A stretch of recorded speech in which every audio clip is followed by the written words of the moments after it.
11:32 en la República del Paraguay. Arrancamos una nueva semana de este dificultoso año 2020 en pleno invierno paraguayo. ¿Qué tal? ¿Cómo Roberto, ¿cómo estás? Bienvenida. El famoso veranillo de San Juan, 28 grados la temperatura actual. ¿No da para ponernos la lana? No, para nada. 28 grados dentro de todo agradable, pero de acuerdo a la proyección meteorológica, ya por el jueves recién ligeramente descendería la temperatura, ¿no? Eso sí, señor. Ya recibimos a nuestro compañero Juan Cáceres Troche porque vamos a actualizar números. Juan, ¿cómo estás? Hola, Juan. Hola, compañeros, ¿cómo están? Buenas tardes. Bueno, atención con esta información. Hay dos departamentos en la mira. Les vamos a contar el recuento de cómo están los números actualmente en nuestro país. Estamos hablando de la cantidad de casos confirmados en Paraguay que llega ahora a la cifra de 1.379 pacientes con diagnóstico positivo de COVID. Hay 13 fallecidos y una cifra que nos parece muy alentadora. La cifra de recuperados que llega a 871 pacientes, según el recuento oficial del Ministerio de Salud. Esta tabla siguiente que les vamos a mostrar de los departamentos se movió mucho en este fin de semana. Hay muchos recuperados y también muchos casos confirmados activos nuevos en cada departamento. Y arrancamos con el departamento, con la zona de capital. En Asunción les contamos que hay 5 casos activos en este momento.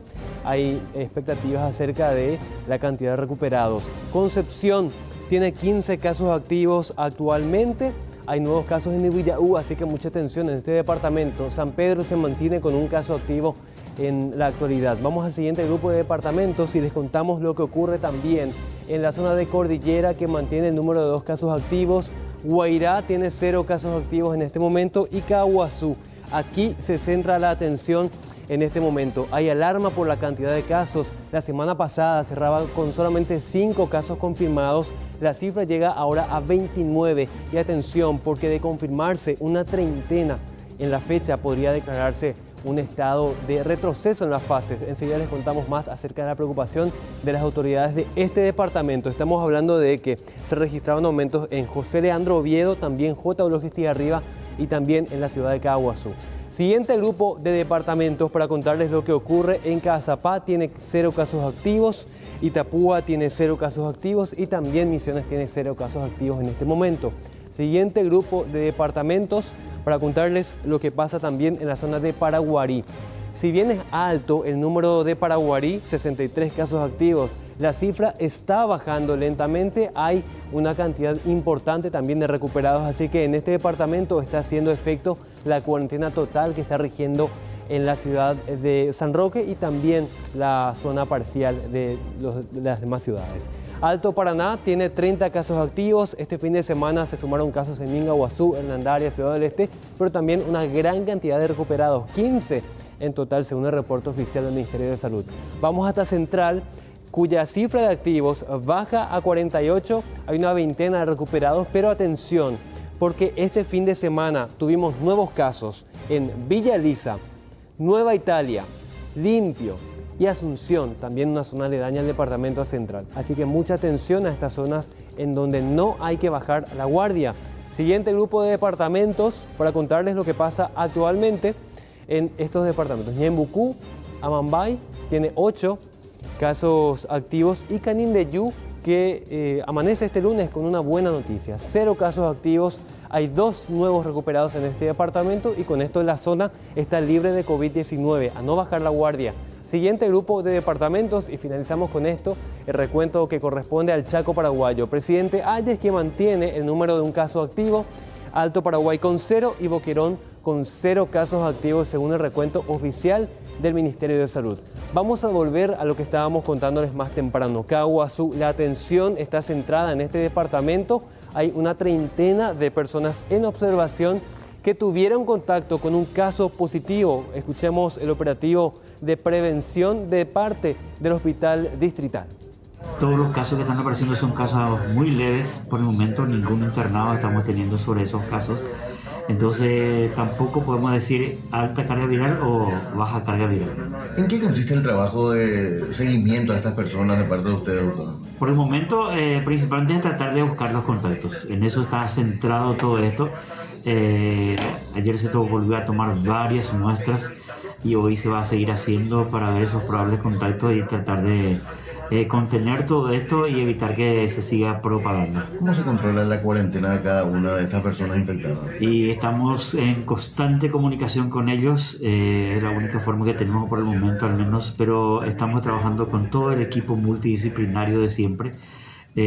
Con nosotros nos reunimos el viernes pasado, hoy volvemos a reunirnos con el COA distrital. En el COA distrital está equipo de la policía, la fiscalía, la municipalidad, bomberos, los reservistas, gente del IPS, gente del hospital. Bueno, la ciudadanía va a recordar que la semana pasada ya en Caaguazú hubo una alarma por un posible brote. A pesar de esto, lastimosamente hay un relajamiento de la cuarentena inteligente por parte de la propia gente de este departamento. Así es que hay rondas de tereré visibles, incluso rondas de tragos, dicen las autoridades.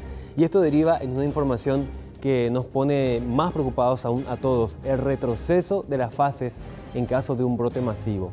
La municipalidad de Caaguazú al menos no descarta pedir la cuarentena total en caso de que se confirme un brote masivo. Esto llega a desbordarse, si esto llega a aumentar, estamos hablando con las instituciones del Ministerio de Salud Pública, con la gente de la quinta región, con el hospital distrital acá, de que tendremos que tomar esas medidas necesarias que lastimosamente generen otra vez de vuelta el retroceso de las fases acá dentro del municipio de Caaguazú. Nos sentimos muy preocupados, al menos yo como autoridad me siento muy preocupado. Caaguazú es una ciudad muy grande, 170.000 habitantes, con un movimiento económico y comercial muy importante acá dentro de la región. También me preocupa, digamos, que no queremos ser un epicentro de diseminación, en este caso de la enfermedad acá dentro de la región, porque viene gente constantemente de otros municipios, de otros departamentos acá en la localidad. Y por eso instamos por sobre todo a la conciencia ciudadana. Acá lo que queremos iniciar es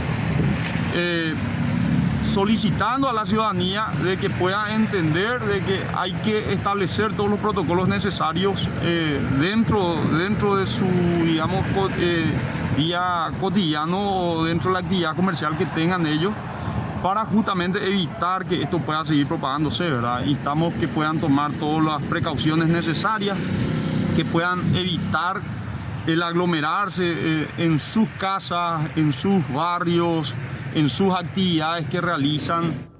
Atención con esto, tema muy importante que está en desarrollo. Se va a guardar el reporte de este mediodía para pedir oficialmente al Ministerio de Salud un posible retroceso en cuanto a las fases. Mientras esto ocurre, la Intendencia ya pidió ayuda a la Fiscalía y a la Policía para hacer cumplir estrictamente las medidas de aislamiento.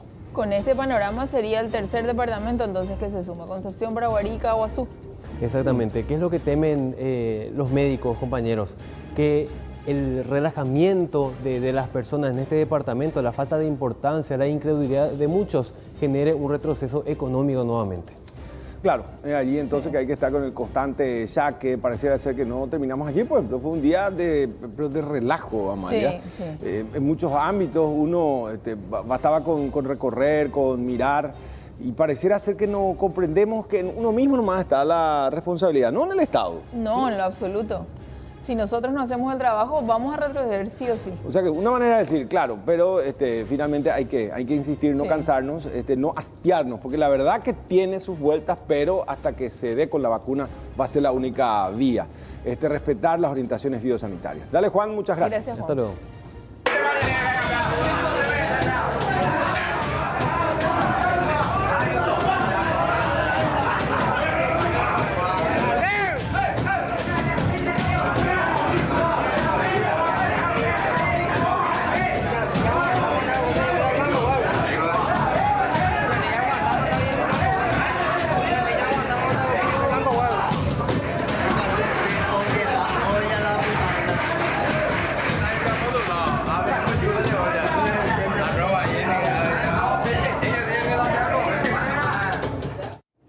Alerta máxima en el penal de Ciudad del Este. Vamos a establecer contacto con nuestro compañero Joel López. Los dos primeros casos confirmados de COVID. ¿Cómo estás, Joel? Buenas tardes.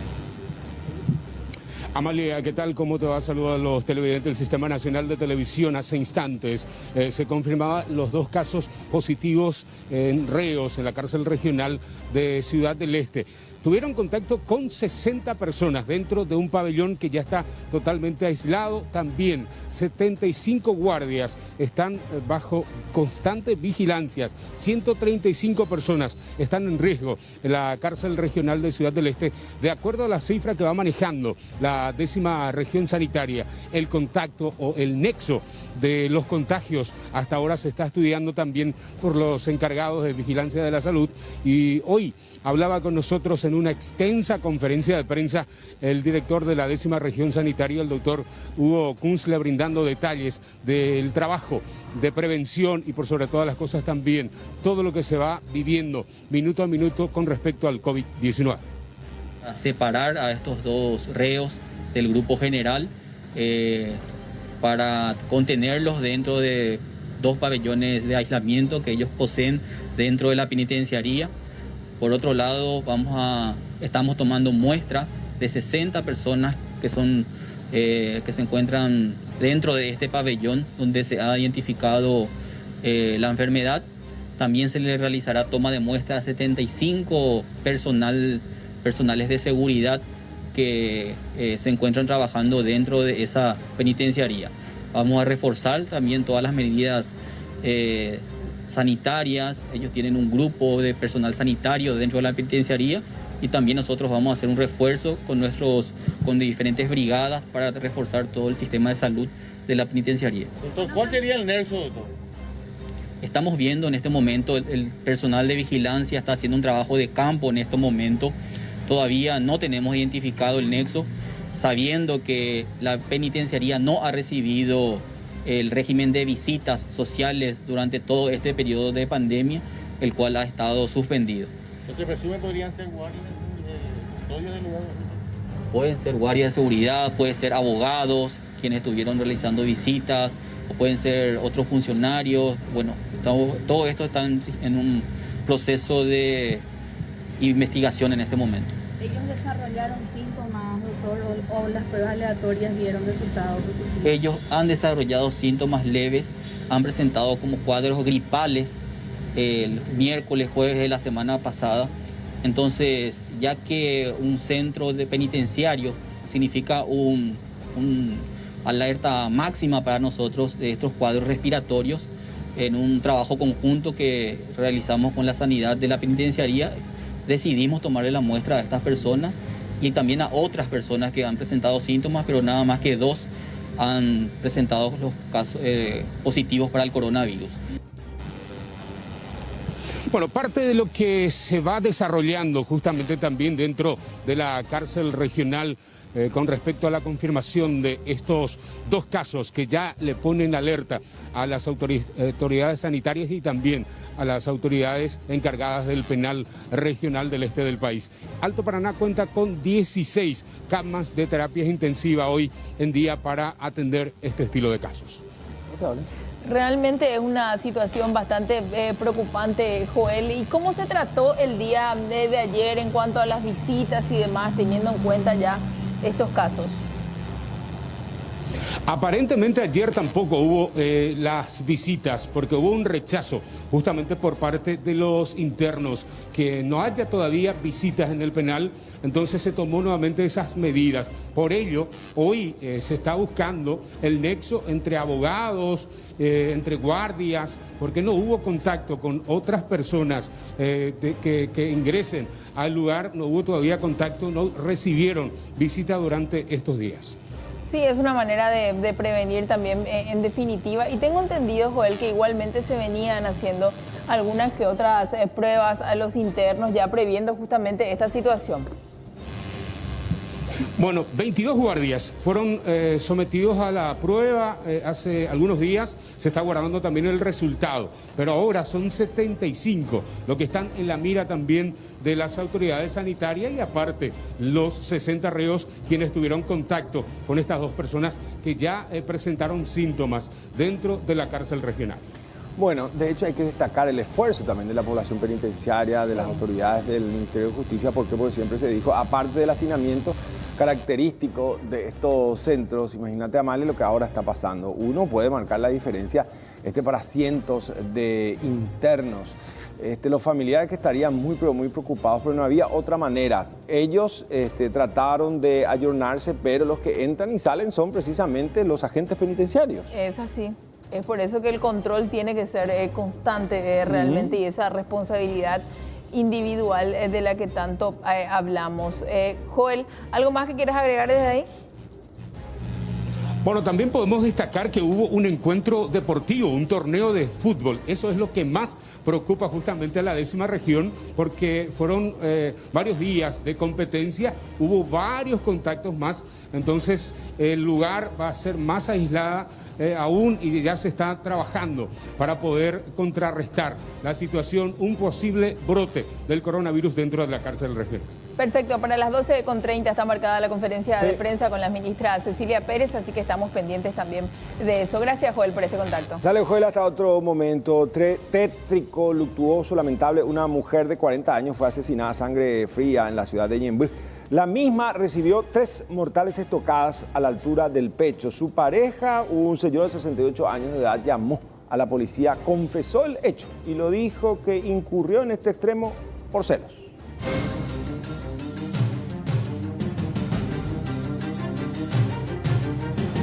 Este crimen se produjo en la mañana del domingo en pleno Día del Padre.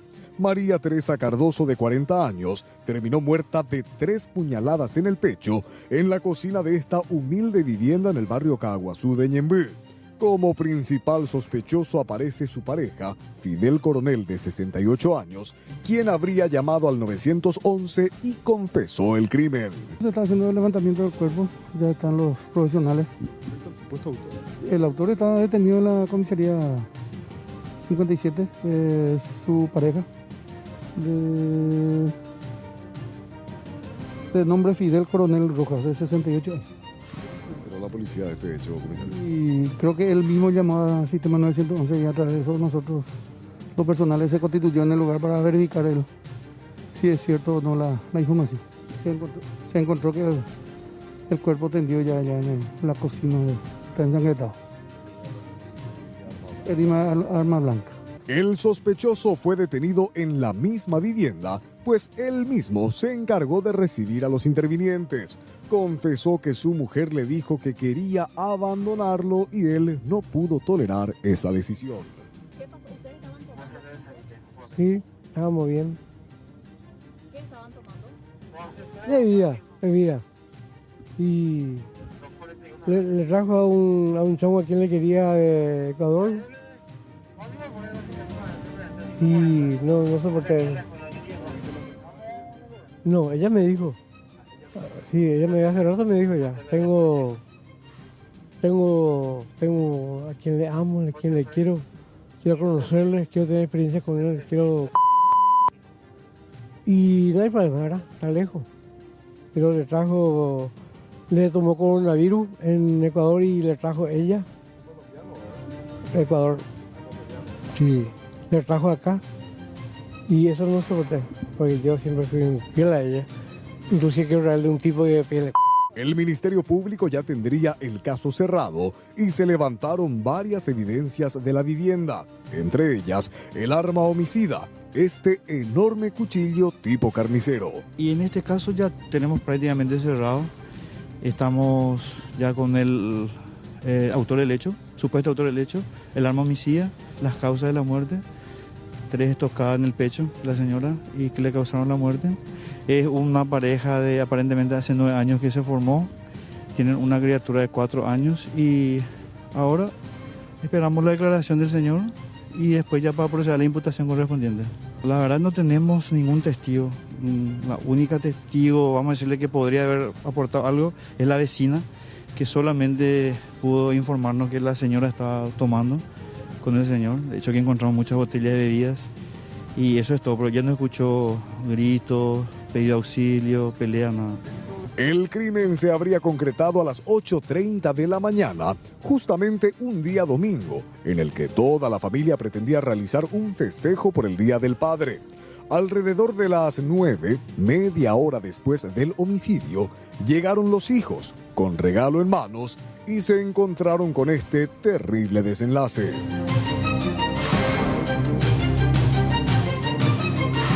Libertad ambulatoria para Óscar González Daer. Está con los detalles nuestra compañera Emilce Báez. Emilce, ¿cómo estás? Buenas tardes.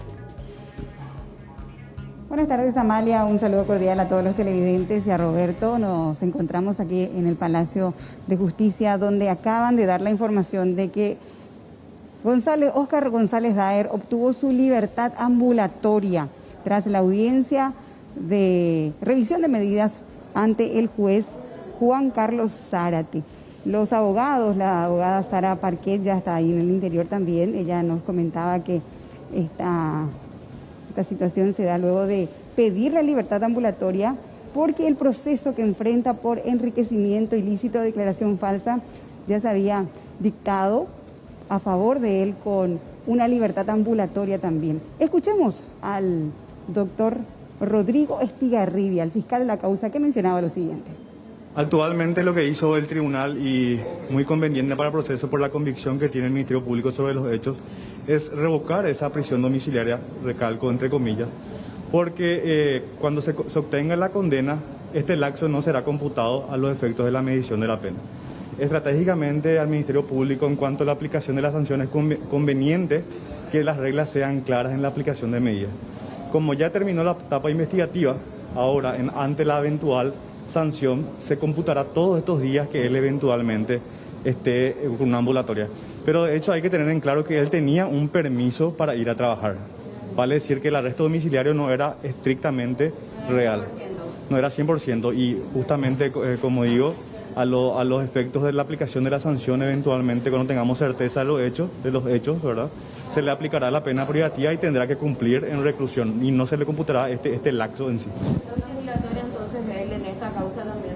En realidad él tenía una libertad bajo el permiso de ir a trabajar. La única diferencia actual va a ser que va a poder salir por las noches, ¿verdad? Pero él no tenía un arresto domiciliario estrictamente hablando.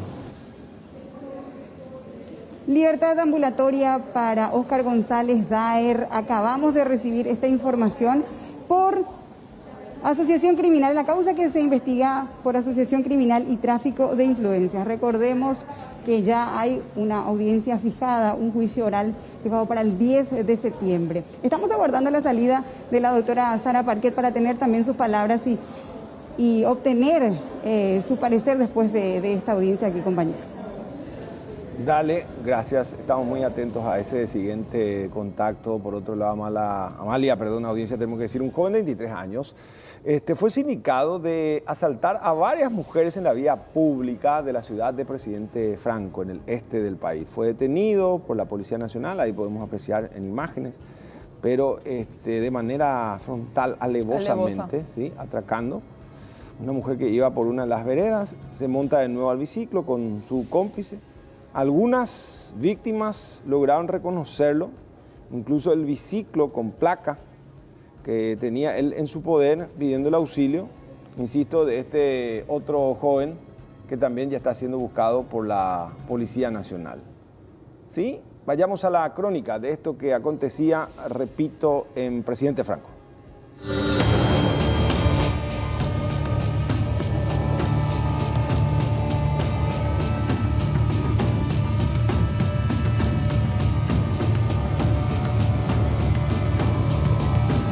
Un joven de 23 años, sindicado de cometer varios hechos delictivos, fue detenido por la Policía Nacional. En el momento de ser detenido no contaba con ninguna documentación. Aparte, fue reconocido por varias víctimas. Tuvimos un hecho de aprehensión de personas día de ayer, siendo en horas de la noche. Se trata de Juan Carlos Peralta Pereira, paraguayo, soltero, 24 años de edad, oriundo de acá del kilómetro 11 Mondague de Presidente Franco, que se encontraba a bordo de un biciclo de color rojo. El mismo, al ser verificado, no contaba ninguna documentación del biciclo, como así también sus identidades personales. De esa manera se trasladó a esta dependencia policial y se acotejó algunas denuncias y se visualizó a la víctima fotografía de que sería el presunto autor de hecho de despojo de pertenencia que ocurrió en esta jurisdicción días atrás, y prácticamente le reconoció como uno de los autores que efectuó el hecho en mención. por su característica física y por la motocicleta. Los investigadores cuentan con imágenes del circuito cerrado que lo vinculan con hechos delictivos y el caso ya está a cargo del Ministerio Público.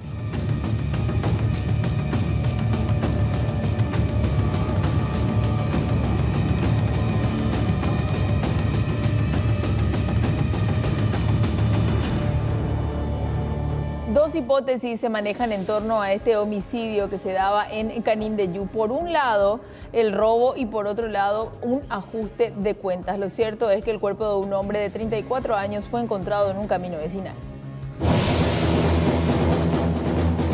El crimen fue reportado en la mañana de este domingo. La víctima, Luis Alvarenga Aquino, de 34 años de edad, de profesión constructor. Su cuerpo, con varios impactos de bala, fue encontrado a un costado de un camino vecinal de la comunidad de Araujocué, distante a unos 20 kilómetros de la ciudad de Curuguatí. Los criminales le despojaron de su motocicleta de 150 cilindrada y hasta de sus calzados. Arminda Caje Ferreira, concubina, relató que eran cerca de la 1:30 de la madrugada, que tuvo una última comunicación con su pareja, quien estaba jugando las cartas en la casa de su padre, pero ya no llegó a la vivienda. Se pensaba que había jugado a truco y no cuean, dije ya, esperando hoy la diversión entre familia y güey. No vas a ver más. No vas a no voy hoy, se voy a hasta se tu aroga, ve eso, eco voy por más, de hoy para aroga, ve anga eso. Ahí se no hasta se cote viaje eso. Posiblemente asalto, pues son la. Que nunca nos vaya a ver. Un vecino y compañero de juego contó que el hombre estuvo efectivamente compartiendo con ellos hasta cierta hora de la noche en que decidió retornar a su vivienda. Ahora vehículo Voy a ir a las 7, las 8 por ahí.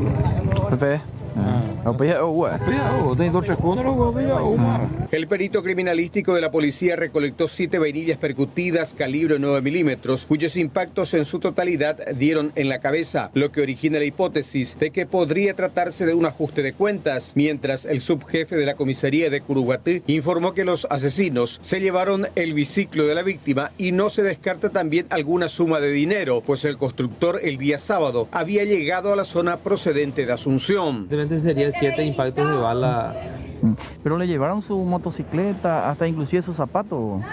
Y así mencionan sus familiares que ellos, o sea, aparentemente él ya está sin calzado, ¿verdad? Y que transitaba a bordo de un biciclo, ¿verdad? Que hasta el momento ya no estaba en el lugar.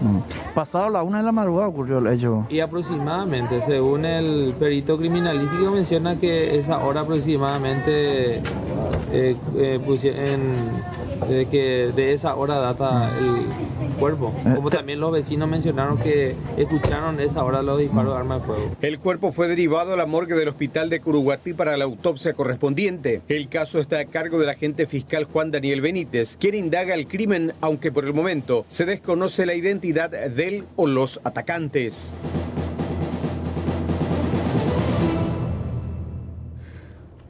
Intento de homicidio en la ciudad de Ñemby. Esto se daba el viernes pasado. El seguimiento investigativo hace nuestra compañera Judith Colexa. En vivo en directo. Hola Colexa, ¿cómo estás? Buenas tardes, adelante. ¿Qué tal, Roberto? ¿Cómo te va? Saludos para Malela, de la audiencia también. Sí, señor. El viernes pasado ocurrió esto, ya pasaron varios días, hasta el momento no se tienen noticias sobre el paradero del autor de este intento de homicidio que ocurrió exactamente aquí en el patio de esta playa de vehículos ubicada al costado de Acceso Sur, a la altura de la ciudad de Ñemby. Estoy en compañía acá de don Rubén, que es el dueño de esta playa de vehículos, porque él quiere hacer una importante aclaración, teniendo en cuenta que los hechos se dieron aquí, en el patio de su propio local, desde donde él está desde el mes de diciembre. Me decía, enero, tengo entendido, ahora te mudaste acá. Yo me mudé acá. Sí, justamente como le comenté en principio, que el muchacho de Carlos Martínez, él es un vendedor independiente, que llega así como cualquier vendedora, te pregunta si tiene un vehículo y le ofrece la mercadería que vos tenés. Y él te dice, mira, yo tengo un comprador de este vehículo, me busca un cliente que quiere este tipo de vehículo y le puedo ofrecer, ¿verdad? Y sí, le digo, yo le doy los precios de los vehículos y él pasa un poquito más encima de recargo, digamos, para su comisión, lo que es su ganancia. Así es que hace esa negociación. Y ese específicamente era el función de Carlos Martínez. ¿Es funcionario de la playa? No es funcionario, no es funcionario. Es funcionario, o sea que digamos independiente, vendedor independiente. pasó a usted les tomó por sorpresa o ya sabían del problema que él venía arrastrando? No, yo nunca supe, nunca me imaginé que él estaba en un problema así, ¿verdad? Porque es una persona normal, ¿verdad? Que nunca, digamos, tuvo nadie detrás de él, ¿verdad? Que yo sepa. Y en ese interés que cuando él trajo, el viernes trajo un cliente, que se contrató con él, un cliente, ¿verdad? Que quería ver mi vehículo. Y me llama, él va a llegar un cliente en media hora, va a venir del interior. Está llegando, me dice, ¿verdad? Y le digo, ven, acércate a la playa y hace tu negocio con él. Pero siempre yo le digo al revendedor que hable con el cliente, que negocie entre ellos, ¿verdad? Y luego si hay transacciones de papeleo, si se negocia ese vehículo, me encargo yo de llevar a la escribanía, a firmar los contratos privado, lo que se tiene que hacer, todos los procesos para ¿No sabía que él tenía antecedentes por estafa ya? No, nada, yo no sabía de él, nada. ¿Para qué te voy a mentir? No sabía nada de él. Desde que vos te mudaste acá, él trabajaba contigo. No hay que trabajar, o sea que De vendía... esa manera, como intermediario. Intermediario, que ofrecía mi vehículo, como él, ¿verdad? Acá en la Cesosura hay bastante playa de venta, ¿verdad? Y él se acerca a cualquier playa, ¿verdad? Y le dice, habla con el propietario, a ver si puede ofrecer su vehículo, ¿verdad? Y si tenés un comprador no te vas a negar, ¿verdad? A que te ofrezca tu producto. Acerca de su estado actual de salud, don Rubén. ¿Cómo se encuentra? Tengo entendido que le operaron el fin de semana. Sí, tengo entendido que le operaron y según la información que tengo, tiene una bala en la columna que no le podían sacar los médicos. Bueno, Está alojada todavía. Está alojada todavía, según como yo entiendo. ¿Podría comprometer por eso? No sé nada de eso, no. ¿Pero está estable? No sé cómo está, sinceramente no sé en qué situación está ahora mismo. Lo único que saben ustedes es que se le operó el fin de semana. Sí, eso yo sé. Gracias, don Rubén. Dale a usted. Está don Rubén, el dueño de la playa Vehículos, donde se dieron los hechos de hecho de sangre aquí en Ñemby, aclarando que Carlos Martínez, 23 años, el joven que resultó ser la víctima por parte de este brasileño, no es funcionario aquí en la playa Vehículos, sino más bien era como un comisionista. Si él lograba ubicar o vender uno de los vehículos, ganaba una cierta parte. Por cierto, trascendió un audio de WhatsApp que él grabó, o sea, le grabaron justo al momento en que lo estaban asistiendo, ya dando la identidad de la persona que lo atacó. Y eso no es todo. Él tomó una fotografía ese día del vehículo de este brasileño que ya estaba merodeando por el lugar. O sea que él ya estaba presintiendo este atentado. Y vamos a compartir con usted, aparte de la fotografía, este audio que también le grabaron. Tengo entendido que uno de los intervinientes, cuando lo estaban auxiliando, donde él daba toda la identidad del brasileño, ya responsabilizándolo por este atentado, y mediante eso los investigadores pudieron llegar hasta el domicilio de este señor. Ademir Andrioli, brasilero. Vive acá en San Carlos. En San Carlos vive. Tiene su metalúrgica. Bueno, ese es el audio que se logró grabar justo en el momento en que lo estaban auxiliando. Él estaba tendido aquí en el suelo. Incluso ese día que estábamos acá les mostrábamos que todavía estaban las manchas de sangre, todavía incluso no se les pasa el susto a los demás funcionarios aquí que vieron todo lo ocurrido. Es más, ya tenemos también las imágenes grabadas por las cámaras de otro ángulo aquí de la playa de Vehículos que muestra el momento de la discusión entre Carlos Martínez y este señor Antonio Andreoli, de 56 años, que sería el supuesto autor. Vemos que se da como una discusión, incluso un empujón, y después el hombre ya desenfunda su arma e inmediatamente efectúa varios disparos contra la humanidad de Carlos. Es más, se puede ver en las otras imágenes que ellos corren aquí hacia el fondo de la playa de Vehículos y posteriormente ya cae al suelo el joven y finalmente se da la fuga a este brasileño. La última información que se tenía sobre él es que supuestamente estaba hacia Itá, porque recordemos, él abandona su vehículo en su propia casa, que está a unas 10 cuadras de aquí, en el barrio San Carlos de Ñemby, llama a un taxi y finalmente se da la fuga. Hasta el momento no se tiene información sobre su paradero, pero probablemente en esta semana se tendría ya alguna novedad sobre el supuesto autor de este atentado, del cual fue víctima este joven de 23 años, que por cierto fue sometido a una intervención quirúrgica el fin de semana. Se le extrajo 2 balas, pero la que está en la columna no, porque aparentemente lo comprometería, compañeros de la audiencia. A diferencia de las imágenes, que las primeras que tuvo el SNT con respecto a esta situación, ahora tenemos estas más nítidas de alguna u otra manera, Judith, donde se ve que él en la mano derecha, es como que ya me da la impresión que tiene el arma, ¿verdad? Y que es como que ahí le va amenazando y después inclusive cuando le da los golpes sigue con el arma en la mano. O sea que hasta el último parece que no. Sí, todo el tiempo. Ya bajó con el arma, aparentemente. No, sin duda. Bueno, Judith, así como están las cosas, la policía que cierra el círculo, pero qué grave. Decía si le extrajesen el último proyectil que está ahí cerca de la columna, comprometería su vida o la condición de que virtualmente quede postrado en una silla de ruedas, ¿no?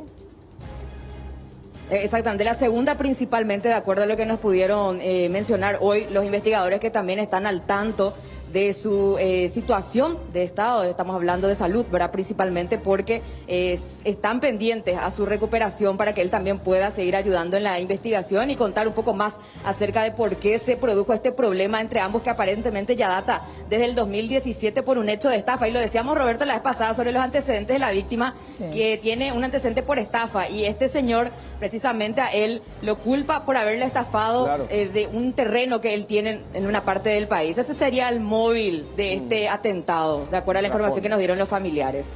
Dale, Colexa, como siempre, excelente el trabajo en vivo en directo de nuestra compañera, dando seguimiento a Amalia, algo que aconteció el viernes pasado. El viernes pasado. Vamos a cambiar de tema, Roberto, y vamos a hablar de esta situación que se da en la zona de Salto del Guairá, porque realmente hay una preocupación por parte de los comerciantes. Ya hubo un acuerdo con el gobierno, existen medidas que se tienen que implementar, pero lo cierto es que necesitan de este respiro económico. Vamos a establecer un contacto con el señor Víctor Stanley, empresario de la zona, para hablar un poco más acerca de esta catástrofe económica. Ese es el concepto que le dieron a esta situación. Señor Stanley, muy buenas tardes para el Sistema Nacional de Televisión. Buenas tardes para el sistema, a la audiencia. Buenas tardes para la ciudad de Salto del Guairá.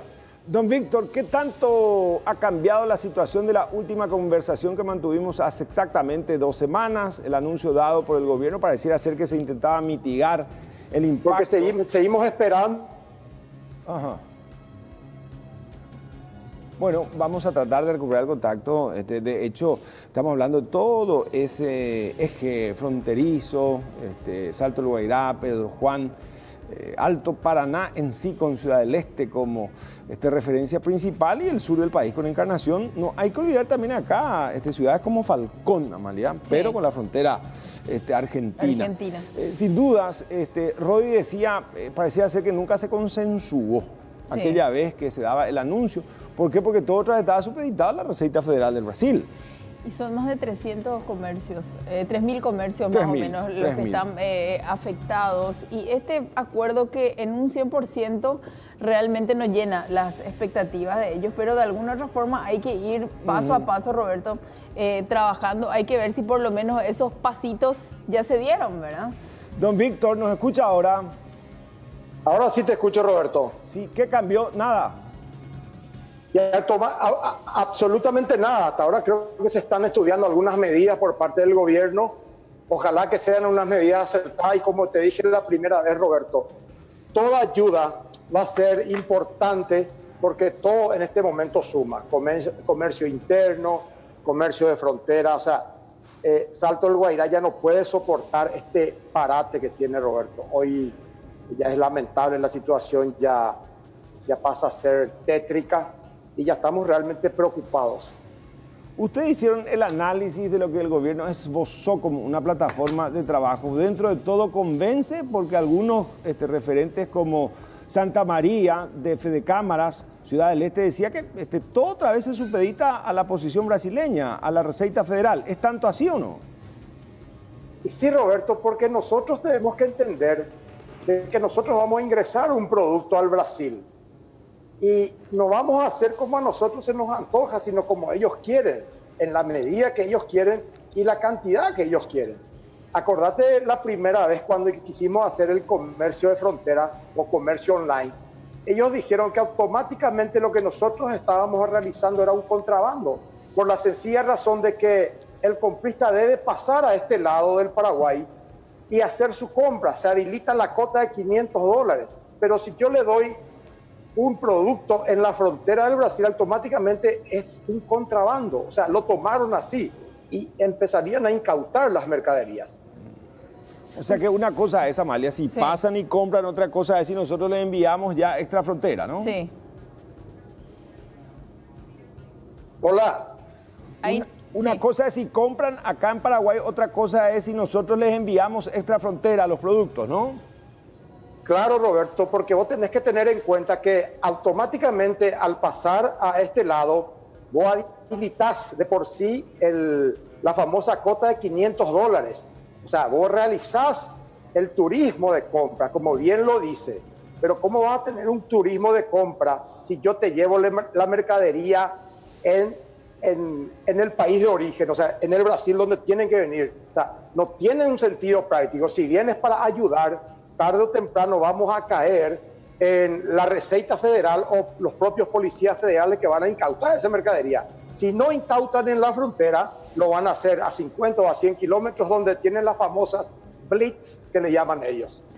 Para hoy está prevista nuevamente una caravana que realmente tuvo un impacto importante hace 2 semanas, porque a partir de ahí es donde se empezó a mover luego ya casi 100 días. ¿Qué es lo primero que van a pedir en esta tarde? Mira, Amalia, nosotros en esta caravana salimos de nuevo a centrarnos sobre las 2 plataformas que siempre tuvimos, el congelamiento de nuestras deudas. Sí. Y FOGAPI, el crédito blando FOGAPI ya en estos casos.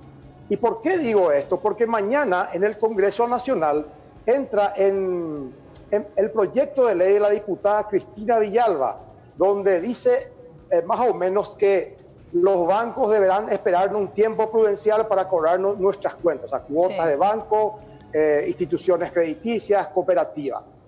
Pero esto se quiere politizar y nosotros no vamos a permitir que se politice. Hoy la ciudad de Salto del Guairá va a salir más que nada a pedir un grito de auxilio al gobierno para que nos asista económicamente. Recordarás que cuando la primera vez hablamos, yo le dije a ustedes que yo le había propuesto a la ministra Liz Kramer que nos dé una inyección económica. ¿Para qué? En vista que las fronteras van a continuar cerradas, nosotros de alguna manera necesitamos potenciar este comercio interno entre nosotros. Sí. Compra, venta, oferta, demanda, de manera que el flujo de capital quede entre nosotros y podamos tener un lucro para pagar a nuestros personales, algunas tasas, algunos impuestos. Y creo que va a ser lo más sano. Entonces hoy la caravana, que va a empezar a las 17, va a ser créditos blandos y congelamiento de deudas. Ya me llamaron mucha gente diciéndome qué tipo de política nosotros íbamos a adoptar con esto de la marcha nacional. Nosotros le dijimos, vamos a salir a las calles, el pueblo de Salto del Guairá, a decirle, señores del gobierno, auxilio, estamos en un SOS económico. Ahora, ¿qué tanto puede hacer el gobierno con la banca privada? Roberto, yo digo una cosa, si yo soy gobierno, yo voy a agotar todas las instancias legales y políticas. Por el otro día le escuché al senador Víctor Ríos que dijo que la cuestión de la ANDE es más bien política y de solidaridad con el pueblo y no muy bien jurídico. Entonces yo voy a hablar con esta gente, Roberto.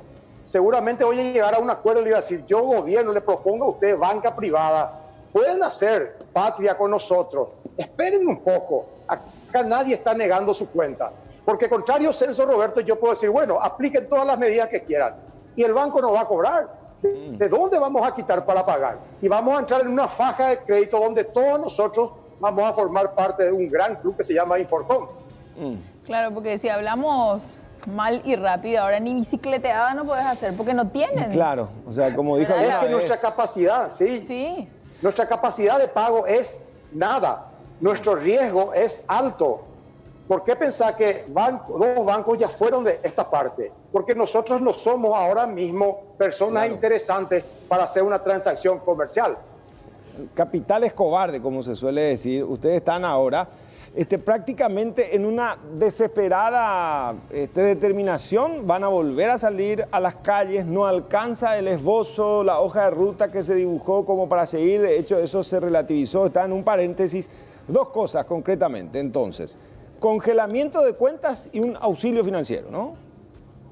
Claro, primero era congelamiento de deudas, pero como el tiempo se alargó, Roberto, algunos sí ya necesitan ese crédito FOGAPI, yo creo que es al 7% anual, necesitan una inyección. ¿Para qué, Roberto? Para que él pueda mantener 3, 4, 5 funcionarios, pueda mover el mercado interno y así generar lucro para poder salvar, mientras tanto, los gastos que nos ocasionan. Acordate que si nosotros empezamos a alargar de todos nuestros funcionarios, también vamos a crear un caos social que va a ser también una repercusión para el gobierno. O sea, nosotros queremos ayudar con esta medida así bien simple. No hace falta tener demasiada inteligencia para darse cuenta que ahora en el sistema comercial se inyecta un capital importante y el dinero va a circular. Después de esta presentación que hicieron ellos con respecto a estos mecanismos de trabajo, ¿se reunieron con ustedes también o esto fue solo así como se dice para las cámaras? ¿Hubo una reunión, un careo con ustedes? No. Inclusive me contaron que ellos están enojados con algunos de nosotros. Ahora yo hago la siguiente pregunta: ¿por qué se enojan con nosotros? Si al final de cuentas queremos ayudar, al final de cuentas somos todos paraguayos y queremos salir de este atolladero. ¿Se enojan porque salen a hablar? A la ministra, y no sé, yo le había dicho a la ministra que yo le entendía perfectamente la posición. Le dije al ministro que yo le entiendo, ministro. Me imagino que ni duermen más, pero también entiéndanos ustedes y todos juntos vamos a salir de esto. ¿Cuál es el problema? ¿Cuál es el problema de aguantarnos un poco? Y le dije, me acuerdo al ministro, que la pérdida sea de cada uno de nosotros en pequeñas medidas, pero no todo un sector, le dije.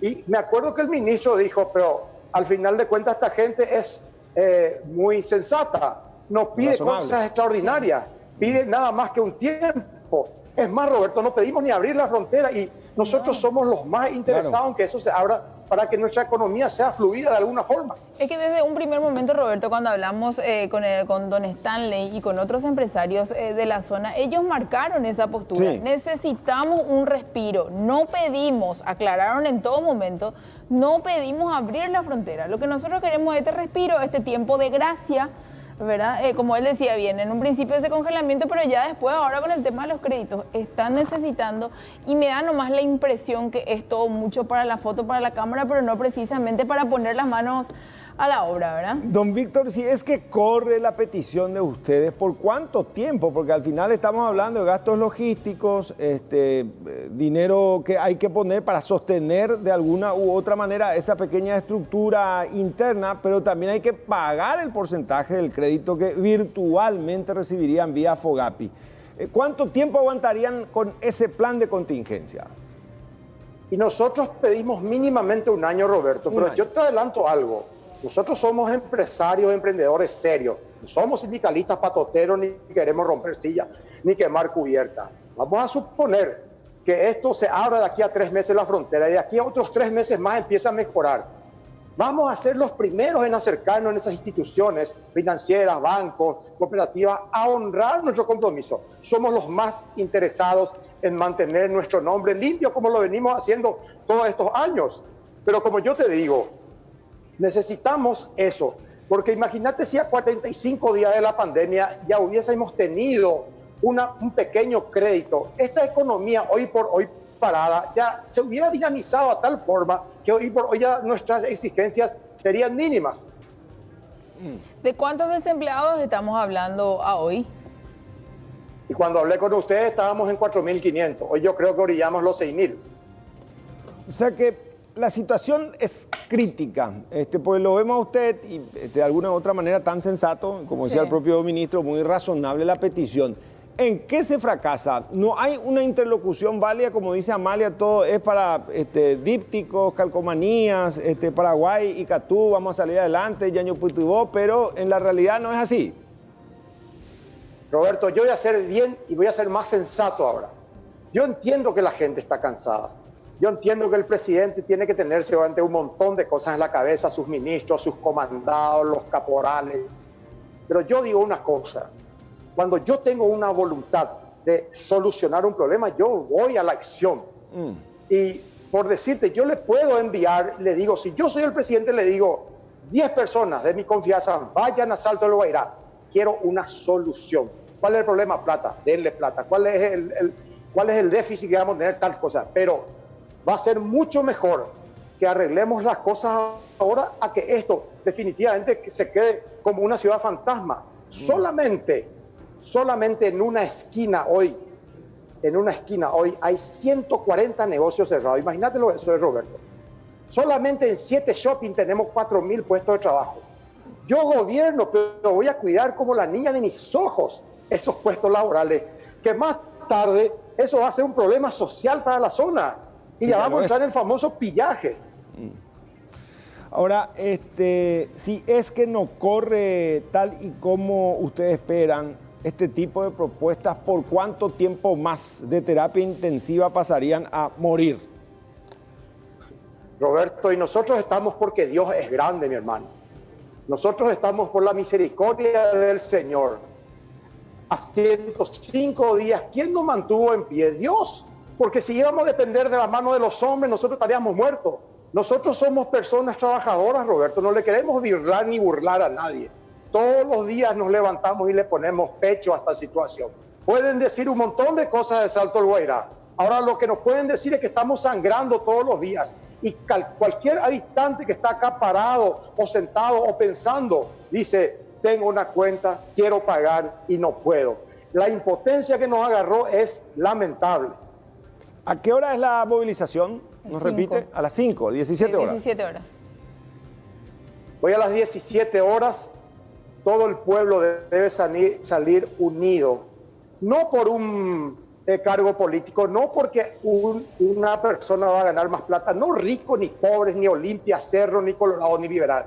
No, hoy toda la ciudad debe salir porque somos dignos y tenemos que tener una atención del gobierno paraguayo. Estamos dispuestos a colaborar en todo lo que nos pidan. Queremos seguir respirando, Roberto. Víctor Stanley, mucha fuerza. Gracias por esta nota para con Canal 9. Un abrazo en la distancia. Quiero dejar un mensaje, por favor, Roberto.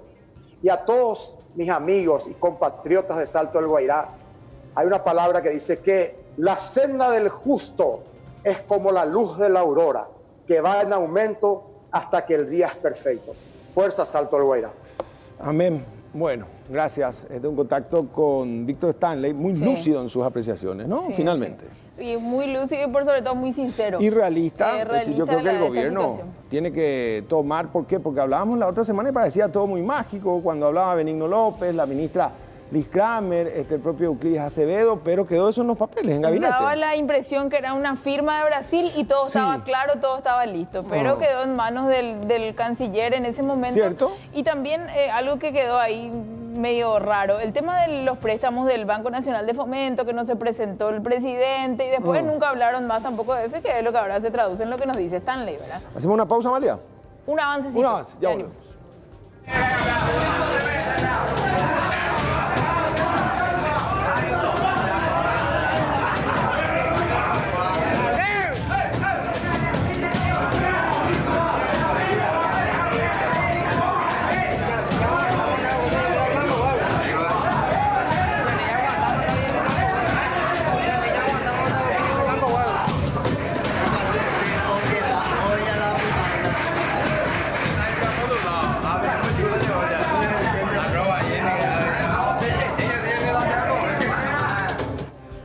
A propósito, recuperamos el contacto con nuestro compañero Joel López en el este del país. Está frente a la cárcel regional de Ciudad del Este. Hola, Joel, de nuevo, adelante.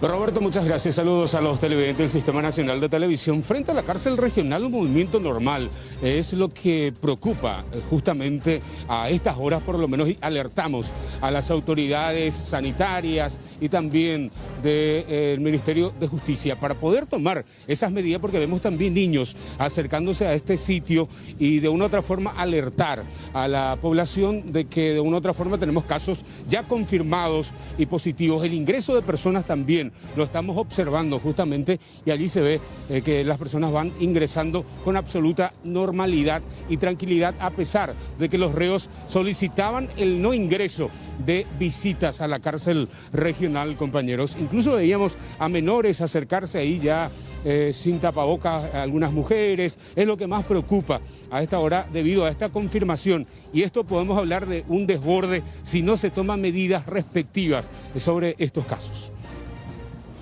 Bueno, de hecho, vamos a esperar a ver qué dice la ministra Cecilia Pérez, así como insistimos con las misas, con los supermercados. Con los cementerios ayer. Un reclusorio, Amalia, donde está gente en contacto permanente, o sea que es una ciudad dentro de otra. Así y de lo que siempre se habló, Roberto, que esto era una bomba de tiempo. Sí, y que era lo que un más contagiado iba a sí. significar el aislamiento de todos los presos, internos, reos, como uno quiera, y también de los guardias que entran y salen. O sea que a partir de ahí supongo que van a ser apartados y yo no sé cómo va a seguir operando estimo que tienen un plan de contingencia que ya se venía trabajando en eso.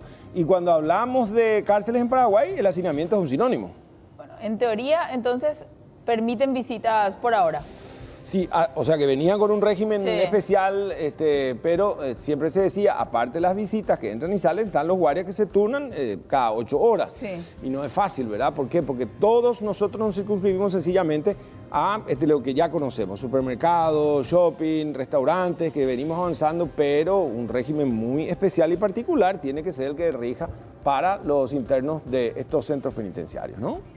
Es así, gracias Joel por este contacto y vamos a seguir con este tema porque como ya lo anunciábamos, nuestra compañera Fernanda Chamorro está trabajando desde el Ministerio de Justicia donde la ministra va a dar una conferencia de prensa. Fernanda, estamos contigo.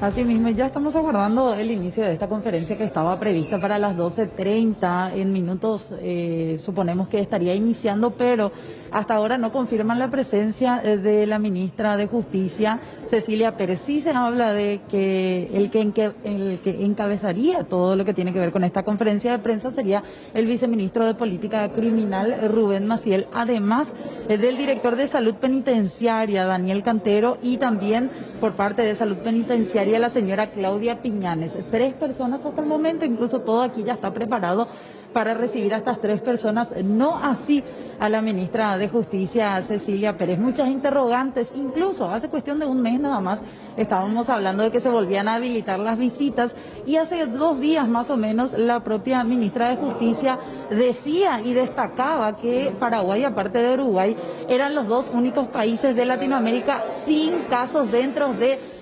penitenciarías. Lastimosamente esto ya fue completamente ya desterrado en esta jornada al confirmarse los 2 primeros casos y estamos aguardando finalmente cuáles son las explicaciones que van a estar dando y también las medidas que se van a estar tomando en torno a estas penitenciarías. Ciudad del Este, en un primer momento los propios reos se pusieron de acuerdo para no recibir visitas, pero sin embargo ahora lo decía nuestro propio compañero Joel López desde esa zona que estaban recibiendo algunas visitas. Finalmente estamos aguardando, imaginamos que dentro de unos instantes más arrancaría esta conferencia de prensa. Gracias Fernanda, ya en minutos vamos a retomar el contacto contigo para el inicio. Preocupa mucho esto, Amalia. ¿Por qué? Porque somos testigos de cómo también ellos, independientemente de que viene el vuelo privado de su libertad, ellos mismos pidieron que sus familiares no los visiten. Sí. Después hubo una presión, ¿por qué? Porque todos partimos de la premisa de que esto iba a ser a lo mejor circunstancial, 2 o 3 meses, pues se complica. Habilitaron líneas telefónicas, se procuró, pero ahora este contagiado absolutamente puede cambiar el panorama. Va a comenzar la conferencia. Dicen, a ver, Fer. Sí, así mismo. Están aguardando ya la llegada de otras 2 personas más que tienen que tomar asiento. Ahí la señora Claudia Piñanes, la doctora por parte de Salud Penitenciaria, que también va a estar hablando. Ya está el viceministro de Política Criminal, el señor Rubén Maciel. Y faltaría la presencia de una persona más. Ahí está. Sí, ahora sí ya están completos. Llega también el director de Salud Penitenciaria, el señor Daniel Cantero. Vamos a ver finalmente también. Daniel Cantero, sí, gracias. Ahí vamos a aguardar ya el inicio de esta conferencia de prensa para conocer más detalles de cuáles son los puntos que se van a tomar en cuenta, las medidas también, pero sobre todo el origen del contagio de estas 2 personas dentro de la penitenciaría. A ver si podemos iniciar cuando nos den el ok.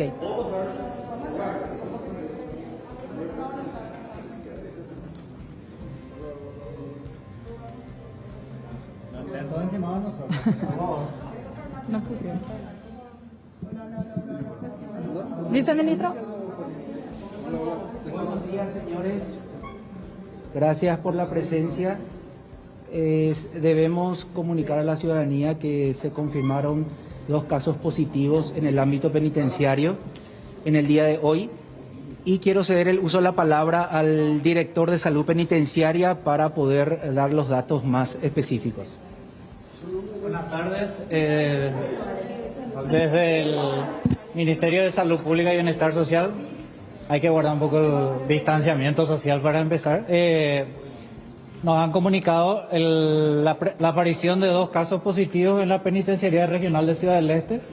Se han tomado todas las medidas de precaución y preventivas en base a esta información. Ya han sido aisladas las personas y a partir de ello seguimos trabajando en forma coordinada con el Ministerio de Salud Pública para continuar con el seguimiento tanto de estos casos y como lo venimos haciendo habitualmente de todos los casos que tenemos dentro del sistema penitenciario. Siempre desde el primer instante de esta emergencia sanitaria hemos trabajado en forma coordinada con el Ministerio de Salud, se ha hecho el seguimiento de todos los casos que detectábamos como sospechosos respiratorios.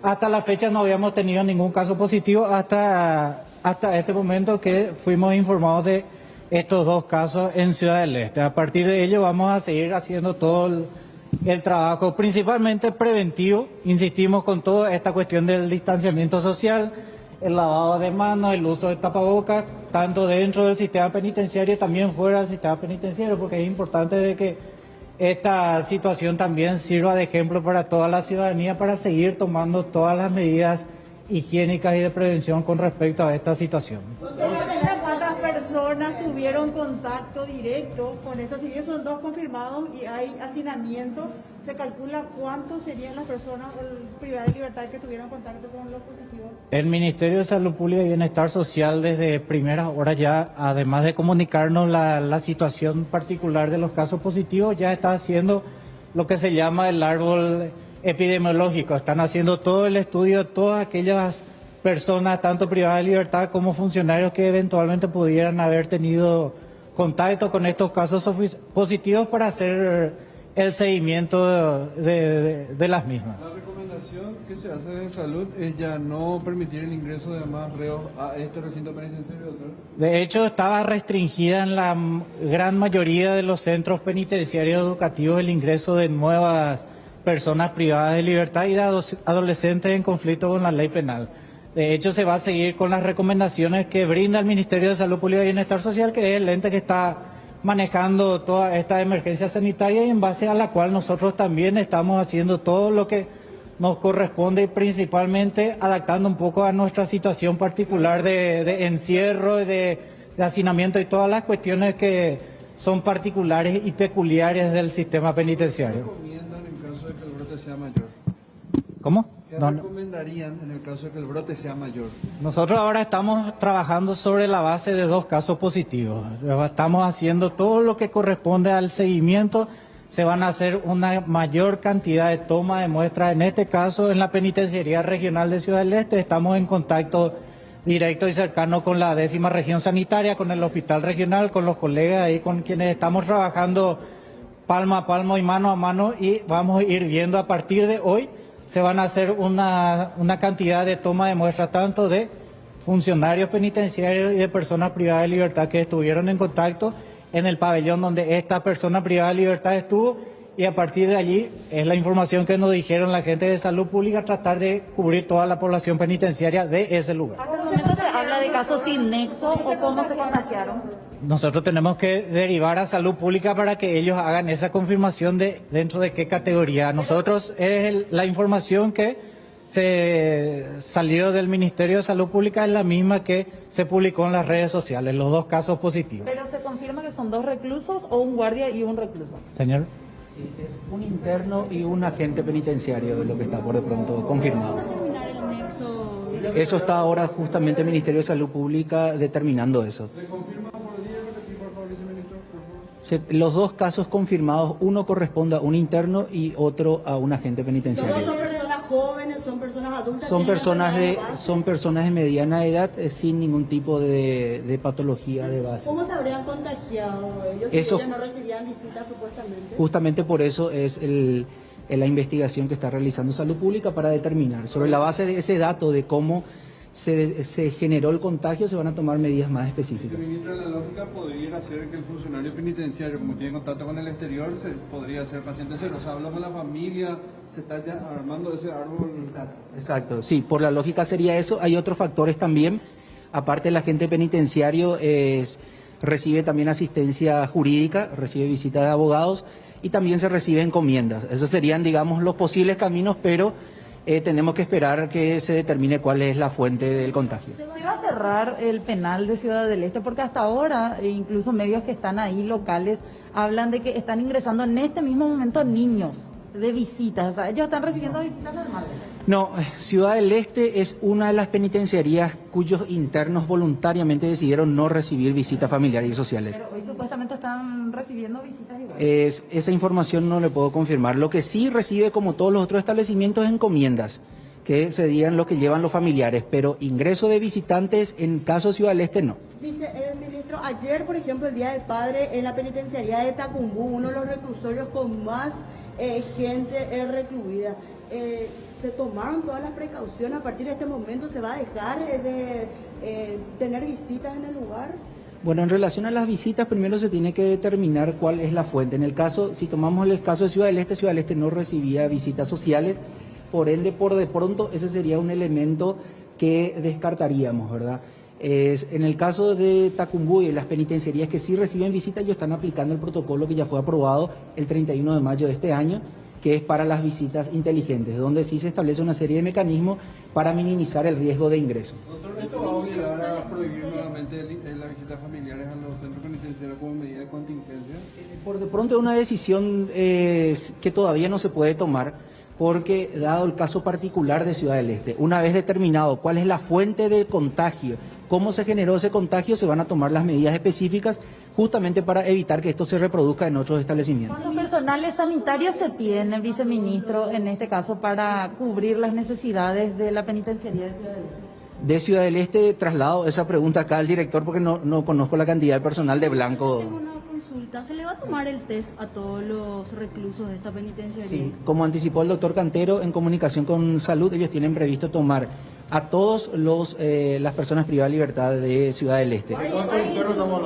Estamos hablando de alrededor de 1.000 personas. Sumado. Doctor, ya que se anunció que había pocos hisopos ya. Sí, justamente se previó esa cantidad de los hisopos, incluyendo también con ello la toma de muestras de los agentes penitenciarios y demás funcionarios. Las personas confirmadas con la enfermedad, ¿cuál de las dos personas presentaba primero los síntomas? No sabría decirle. El caso tenemos confirmado, no sabemos cuál fue. Justamente eso va a determinar quién pudo haber contagiado a quién, ¿verdad? El director de la región sanitaria está diciendo que son en realidad dos reos de 20 y 24 años. ¿Ya hablaron con ellos también para afinar? La información que tenemos es un interno y un agente penitenciario. Ahora, viceministro, para la tranquilidad de los familiares de los reos que están allá, no se les va a permitir la visita, o sea, eso puntualmente, por ahora al menos.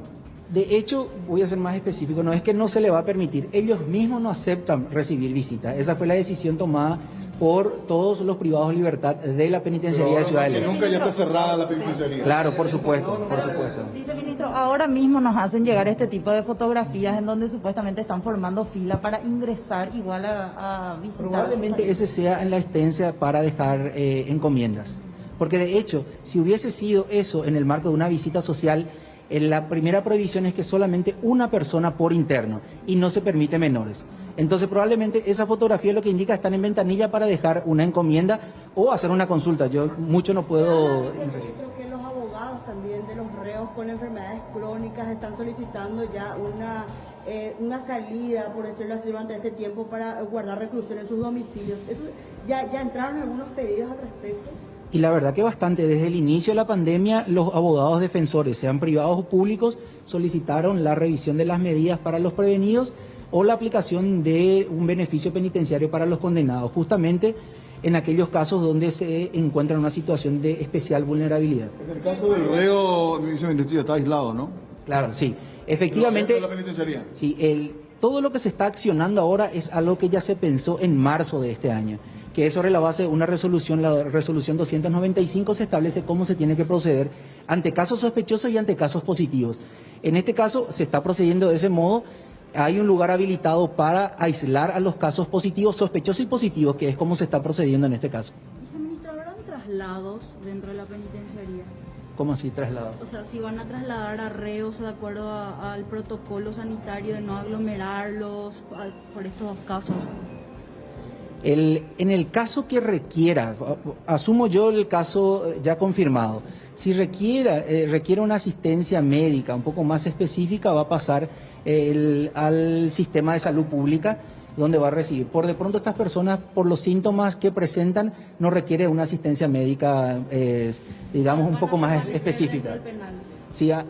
Sí, siempre bajo monitoreo de los médicos, ¿verdad? Esa parte le puede explicar mejor el doctor Cantero. Los guardiacárceles van a guardar todo cuarentena, ya que tienen contactos uno con otro. Por supuesto, todos. Van a permanecer, ya no van a salir. Sí, así mismo. Van a estar... Claro, por supuesto.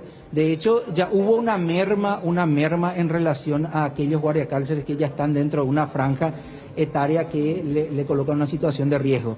Eso siempre tenemos, de hecho, hoy otra vez la ministra solicitó reforzar las medidas de seguridad en Ciudad del Este, ¿verdad? Todos los agentes penitenciarios van a estar en cuarentena, absolutamente todos, incluyendo los funcionarios administrativos, que se le van a tomar a todos el test para verificar si también fueron o no contagiados. ¿Qué implica esta cuarentena, viceministro? No, implica permanecer en la penitenciaría hasta que se realice el test y bueno, y aguardar el tiempo que sea necesario. Viceministro, se habla de más de 135 personas, entre guardias, entre reclusos también del penal que estarían afectados y a todos ellos tendrían que hacerle la prueba. Efectivamente, sí, se le va a hacer a todos. En principio, aquellos que pudieran tener mayor contacto próximo con los casos positivos, luego se va a extender a toda la población penitenciaria. Pero más de 100 entonces estamos hablando. El número exacto no, tengo entendido por la información que me dio el director de Ciudad del Este que en el pabellón de Estado estaban alrededor entre 50 a 60 personas. A ese número creo que no llega los primeros sospechosos, digamos, ¿verdad? ¿Algún detalle de cómo fue que se notificó el positivo de los 2 casos de COVID? ¿Quién comenzó a manifestar los síntomas? ¿Cómo fue que recurrieron al hisopado bajo la sospecha? Antes de la confirmación lo que... Okay. Esa pregunta lo traslado al doctor Cantero para que le pueda dar mayor especificación. El doctor Daniel Cantero. Sí, doctor. Respecto a la notificación, nosotros recibimos de Salud Pública en las primeras horas de esta mañana. Nosotros estábamos haciendo el seguimiento de agentes penitenciarios y de personas privadas de libertad, como les explicaba, con síntomas respiratorios. A partir de la declaración de emergencia sanitaria y en base a los protocolos de salud pública y bienestar social, toda persona con síntomas respiratorios es considerado COVID hasta descartar lo contrario. Entonces nosotros hacíamos el seguimiento y a partir de ello clínicamente si era necesario se hacía la toma de muestra y si no se hacía el seguimiento como un cuadro respiratorio común y corriente. Ustedes saben, el hacinamiento dentro del sistema penitenciario hace proclive a la manifestación de síntomas respiratorios, principalmente los cuadros alérgicos, asmáticos, los fumadores y otro tipo de patologías como la tuberculosis, por ejemplo. Entonces, en base a eso, haciendo el seguimiento, hemos llegado al diagnóstico positivo en estos 2 casos. Yo no le podría decir quién tuvo primero el síntoma. Eso es justamente lo que estaba explicando el viceministro respecto a los síntomas respiratorios leves, la dificultad respiratoria, la tos y la fiebre. Entonces los 12 se comenzaron a sentir mal dentro de la penitenciaría, entonces, y ahí es que recurren al protocolo. Claro, exactamente. ¿Qué síntomas tuvieron, doctor? Que le dije ya, la tos, la dificultad respiratoria y la fiebre. ¿Los nexos, doctor, están trabajando El para...? Ministerio de Salud Pública es el que está trabajando para encontrar todo el árbol epidemiológico, hacer todo el seguimiento necesario para detectar todos aquellos contactos de estas personas. ¿Cuánto personal de salud tienen ahí en la penitenciaría para atender a...? Nosotros tenemos aproximadamente 7 funcionarios de salud, de los cuales obviamente vamos a reforzar, porque también ustedes ya sabrán la situación peculiar de esta cuestión. Tenemos que dar el máximo apoyo a ese lugar y a todos los lugares en la medida de nuestras posibilidades. ¿Cuál es el estado de salud actual? Hoy, por ejemplo, el reporte que tienen de los 2 pacientes. Como les decíamos, ellos están con síntomas leves. El caso sospechoso de privado de libertad está en aislamiento y el otro está en el hospital. Pero son de fiebre. Sí, fiebre, sí. ¿Hay personas que estén ahí privadas de su libertad ya en edades de riesgo o acercándose? Claro, en todos los centros penitenciarios y educativos donde están también los menores de edad, hemos hecho un relevamiento de datos al inicio de la emergencia sanitaria en búsqueda de detectar aquella población de riesgo que cumplía con todos esos criterios y hemos informado a través del Viceministerio de Política Criminal a la Corte Suprema de Justicia para buscar algún tipo de medida alternativa para disminuir principalmente el riesgo en estas personas y el riesgo que implica en la población general penitenciaria, la sobrepoblación y el hacinamiento de las personas. Así es que eso se ha hecho. Justamente teníamos pensado reiterar otra vez hoy el pedido, pero no lo hemos podido hacer por esta situación, porque justamente estábamos haciendo otra vez un nuevo relevamiento para ver en qué manera el Poder Judicial en este caso puede ayudar para disminuir un poco el riesgo dentro de nuestra población penitenciaria. Para terminar nomás, viceministro, reiterar, ¿cuántas personas tienen ahora mismo ahí en el penal? La población penal de Ciudad del Este un poco más de 1.000 personas. 1.148 de ellos. 1.148. Sí. ¿Qué va a pasar si hay algunas personas que tienen que ser remitidas al penal en esa zona? ¿Cómo se va a proceder? No, es que no se... Para la remisión en los establecimientos se requiere que la persona previamente esté guardando cuarentena. La mayoría lo hacen en las comisarías o departamentos judiciales de la Policía Nacional, con la verificación de que no hayan tenido contacto. Cumplen la cuarentena, se les somete al test de COVID, que en el caso que da negativo, ahí se le traslada a un establecimiento, que la última vez que se hizo, se trasladó un grupo en las penitenciarías del norte. Luego, una vez que ingresa, se aplica otra vez otro protocolo como para garantizar, porque los negativos pueden ser falsos negativos. Entonces van otra vez a cuarentena por 14 días para después recién pasar a la población general. O sea, eso se va a continuar haciendo entonces. Claro, en el caso ahora, obviamente en el caso de Ciudad del Este no se va a admitir ningún solo nuevo ingreso, ¿verdad? En las otras penitenciarías, en la medida porque también las comisarías se están hacinando. ¿Se identificó si son de algún grupo conocido de estos brasileros, por ejemplo? Porque en Brasil se utilizó esta enfermedad como amenaza dentro de las cárceles de viceministro. Seguramente maneja usted ese dato. Bueno, por la ubicación del interno en los pabellones no pertenecería a un grupo de la criminalidad organizada. Respecto a las salidas que se podrían dar eventualmente, ¿cómo se está trabajando eso? Y a aquellos que tienen, de hecho, libertad ambulatoria, fin de semana, esas que perdieron con esta situación, viceministro, ¿cómo está afrontando ese tema? De hecho, los que gozaban de lo que se denomina salidas transitorias, esas quedaron suspendidas por orden judicial, dado que también supone un factor de riesgo el hecho de egresar y volver a ingresar en las penitenciarías. Bueno, las otras medidas son medidas que corresponden a los órganos jurisdiccionales. Justicia, Amalia sigue conversando con los colegas Rubén Maciel, el viceministro, y Daniel Cantero, que sería el director de salud penitenciaria. Dato que ellos comparten con la opinión pública, más allá de que pareciera ser que son dos internos, ¿no? Sí, sí. Al menos no a juzgar por lo que refiere el director de salud regional. Regional, sí. Ajá. Bueno, de todas maneras, siempre se dijo una bomba de tiempo. Es una ciudad dentro de otra, hay que tomar muy en serio. ¿Por qué? Porque estas son las cuestiones que pueden cambiar el mapa de todo cuanto venimos peleando contra el COVID. Y de lo que ya nos contaba nuestro compañero Joel López allá desde el este, lo que se suma ahora es lo que decían, esta cuarentena para los guardias, también para el personal administrativo, que son 7 los del Ministerio de Salud, funcionarios que están de trabajo. Está nuestro compañero Orlando Rodi con nosotros. El presidente de la República está entre la espada y la pared. ¿Cierto? ¿Qué es lo que va a pasar con la ANDI y con la SAP? ¿Cómo estás, Rodi? Dijo al pelo, Rodi. Sí, y eso todo hay que entender. Y especularon, pero un montón de especulaciones saltó a partir de ese al pelo. Pero él habló, ¿no? No, él no habló de eso, no habló. Le preguntaron, ¿verdad? O sea, si es que de alguna manera... una suerte de crónica gestual. Exactamente. Supuestamente le gritaron, presidente va a vetar el proyecto, y él...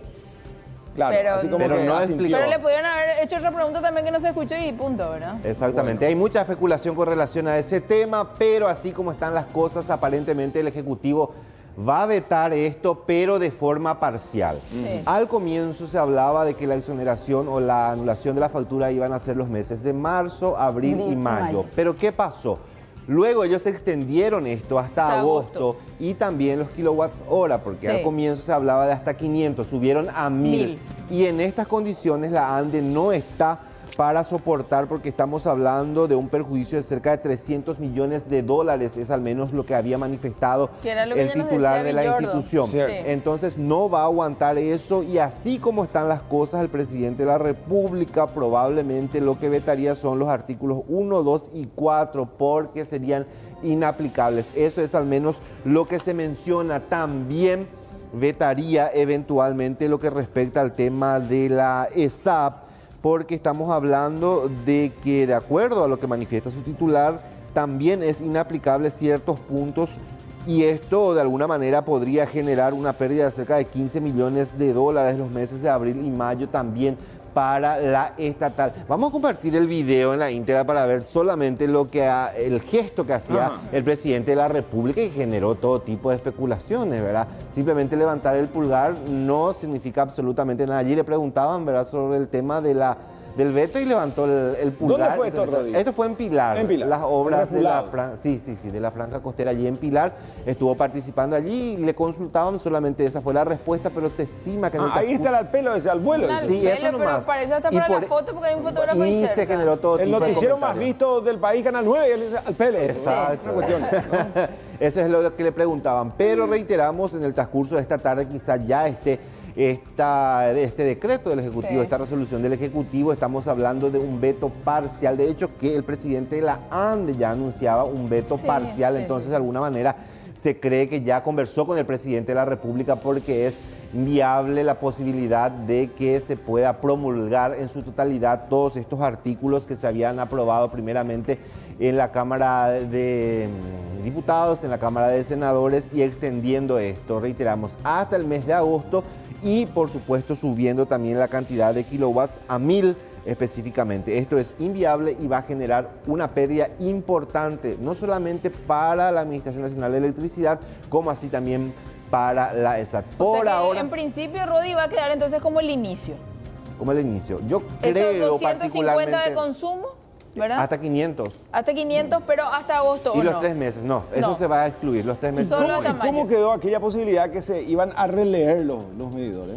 Ellos dicen que sí, el presidente de la ANDE dice que sí, que actualmente, exactamente, de acuerdo al tema de las facturas, 99,5% están sin inconvenientes. Lo que te dice es que 0,5 nada más es lo que están verificando actualmente, que Pero los al errores inicio ya era se mucho más. subsanaron, claro. Hoy día dicen que ya está prácticamente solucionado, y de alguna manera con esto ya no existiría ningún tipo de inconveniente. Entonces vamos a esperar. Así como están las cosas, creo que va a aceptar los 3 meses y hasta 500 kilowatts. O sea que vos crees que el veto va a ser parcial. Parcial.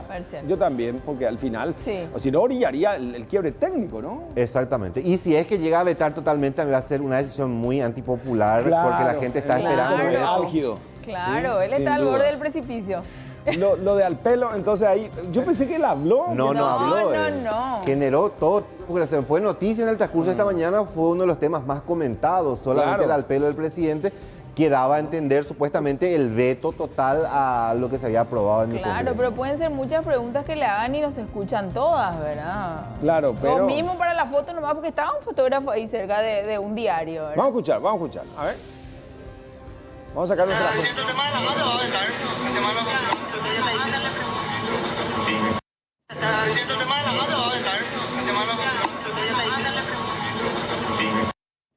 Lo dice medio dubitativo, sí. Ahora, el propio presidente de la República maneja su vehículo, ¿no? Sí. O sea que en todos los actos de todo el interior. Del interior, sí. Sube, sí. Anda con mucha gente el presidente. Escuché No, que le seguro. iban a presentar una denuncia por violación de la cuarentena sanitaria que le incluía a él y A él y al ministro. Mazzoleni. Sí, a Mazzoleni. Bueno, sería muy paradójico que el propio Mazzoleni, ¿no?, sea denunciado por violación de la cuarentena inteligente. Pendiente entonces Sí, del señor. veto, seguramente se va a dar al final del día o quizá mañana, pero así como están las cosas, reiteramos, sería un veto parcial. Por las dudas que no se hagan trajo todas muchas... sus facturas acá. y Sí, estaba haciendo por la las dudas denuncia. no nos hagamos muchas ilusiones, ¿verdad? Bueno, gracias Rolando. Hasta otro momento. Del plano judicial, sin dudas, esto va a generar muchos títulos. Mañana Javier Sí. Zacarías Irún y su esposa Sandra Mailot fueron sobreseídos provisionalmente. Mariano, ¿cómo estás? Hola Amalia, ¿cómo estás? ¿Qué tal, Roberto? Un saludo a ustedes, a todos los televidentes. Efectivamente, en el caso del senador Zacarías Irún hablamos de un sobreseimiento definitivo, mientras que en el caso de la exintendenta de Ciudad del Este, Sandra Maclot, hablamos de un sobreseimiento provisional en el marco de esta causa, donde se habla de lesión de confianza. Javier Zacarías Irún en carácter de instigador y de un supuesto desvío de fondos de la Municipalidad de Ciudad del Este. La Fiscalía los había procesado, se dio la acusación y según el abogado Ricardo Preda es una acusación vergonzosa, por lo cual la jueza finalmente hoy, Cintia Garcete Urunaga, tomó esta decisión de sobreseer a ambas personas.